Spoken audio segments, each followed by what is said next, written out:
bamirësisë ose dhënien e ndihmës për dikujt, por të dukur. Si e trajton Islami këtë çështje për thjesht për krekosi ose çfarë do lloj forme të trajtojmë këtë dhënien për të dukur se unë jam dhënës ose si e trajtojnë domethënë Kurani dhe Suneti këtë aspekt këtë çështje. Shiko, në Kurani pra tregon shumë qartë për këtë kategoritë njerëzve pra që japin për syje faqe.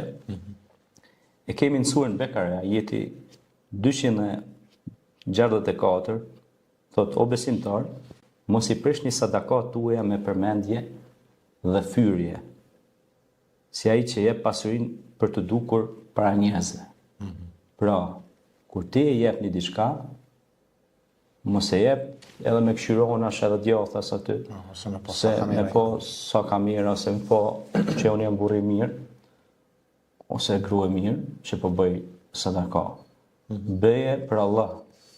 Bëje për Allah dhe a nuk të mjafton ty, Zoti yt, Allahu xhalla shanuhu, i cili të dha shumë të mira. Wa wajadaka ailan fa aghna, të gjeti të varfër dhe të pasuroj. Wa wajadaka dalan fa hada, të gjeti të humbur dhe të udhëzoj. Fa amma al-yatima fala taqhar, wa amma as-sa'ila fala tanhar, wa ma bi ni'mati rabbika fahaddith. Në surën Duha i keni përgjigjen e gjithë kësaj. Pra, të gjeti jetem të dha për kraj. Pra gjitha t'i dha Zoti. Këtë fjalë nuk ja thot vetëm Muhamedit a.s.